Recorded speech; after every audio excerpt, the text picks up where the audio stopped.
I agree with you that it is an important meeting. At Kazan, the process had started of building ties between India and China once again to bring tranquility to our border areas, to work towards promoting people to people relations with visa liberalization, also resumption of the Mansarovar Yatra, and civil aviation ties. But I think now this meeting has created new possibilities for further promoting our bilateral relations as well as for working towards various objectives for peace and prosperity in the region and in the world.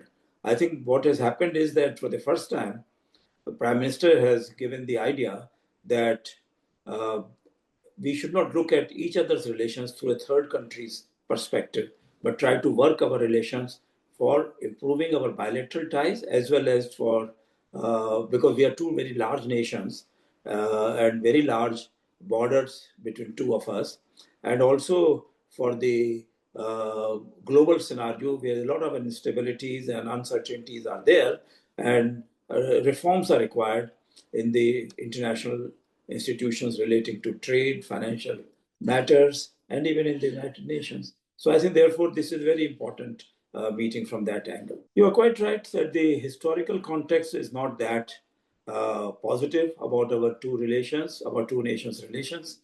And especially recently, only in the Operation Sindoor, we found that China's help was being used, technical support and help was being used by Pakistan to promote terrorism in India and to attack Indian installations. It's a different matter that we were able to uh, destroy most of the terrorist infrastructure in Pakistan and their support bases in that country. So I think there now seems to be a hope for the future, and we are trying to build on that future. So it's important because we cannot continue to live in the past where terrorism is there in the Eurasian region. Pakistan has been promoting it, and now recently we have seen that how Pakistan's military leaders who have been supporting terrorism in India are being feted by the Americans and being declared as their greatest partners. So therefore, phenomenal partners. So therefore, we have to keep in mind how the international situation is evolving, and we have to make sure that India's interests are uppermost. And if India and China can work together for a future, which is really for the not only for the people of the two countries, but for the whole region, etc., I think it will be extremely important. I think we have the various mechanisms between our two countries. At the military level, we have the commanders' meetings regularly. I think that can be once again used more effectively. Uh, Secondly, there is an SR, that's the special representatives of the two top leaders who communicate directly and report directly to the top leaderships in the two countries. I think that is being reactivated. So I think that is also very important. Then, of course, it is for the two leaders to decide as to whether they want to set up a new mechanism in order to move forward in overall areas between our two countries. Because the border area is extremely important, cannot be neglected, and I think the SR, this special representatives meeting was framed for this very purpose. So they have met so many times, uh, but I think we find that there are still problems. So therefore, it's for the two leaders to decide as to what kind of new mechanism they may like to evolve, so that on a parallel footing, that border and plus other areas, so that neither the bilateral economic relations or other relations, strategic communications are disturbed. And on the other side, the border uh, settlements also are now there's a delimitation, there is a actual demarcation. So all these kind of processes can also be moved ahead. So for the first time, I find that there is a possibility for us to move ahead in this, and we should not overlook that future possibility, which is extremely, extremely important for our two countries. Well, uh, the groups operating from Pakistan are of various kinds. There are some who are supported by the Pakistani military establishment, and they are the ones which are hurting India constantly. Earlier, they used to hurt many other countries in the region also, including Bangladesh. In fact, Bangladesh has been totally destabilized by many of these groups, and it has gone into the hands of those very many people who used to destabilize Bangladesh.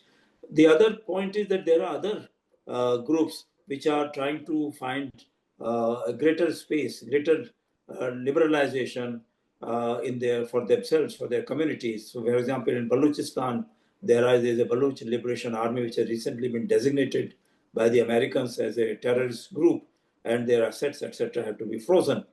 So I think they have also been attacking the Chinese engineers and Chinese workers in that Baluch area. Also, there are destabilization activities in Pakistan with reference to Khyber Pakhtunkhwa, also in Pakistani occupied Kashmir and Gilgit and other areas through which Pakistan and China have been illegally trying to carry out activities against the interests of the people in those regions. So therefore, I think what Prime Minister has tried to convey is that we need to look at this whole thing in a overall manner.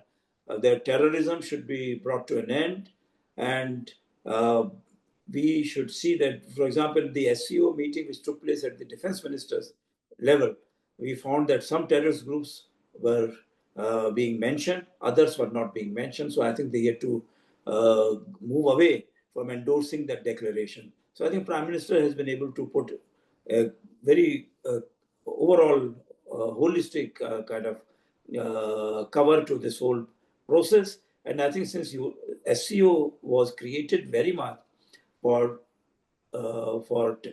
containing terrorism in the Eurasian region, and India and Pakistan both brought in so that it was felt that they would be influenced positively against terrorists. Secondly, we can also build up infrastructure connectivity through this region. But thirdly, India has always been saying that we have been following the one China policy, even though we have our own views with reference to cultural, economic, and other technical ties with Taiwan. I think we want China also to respect our views with reference to one India policy in Kashmir, and also to have human rights and other values within Pakistan.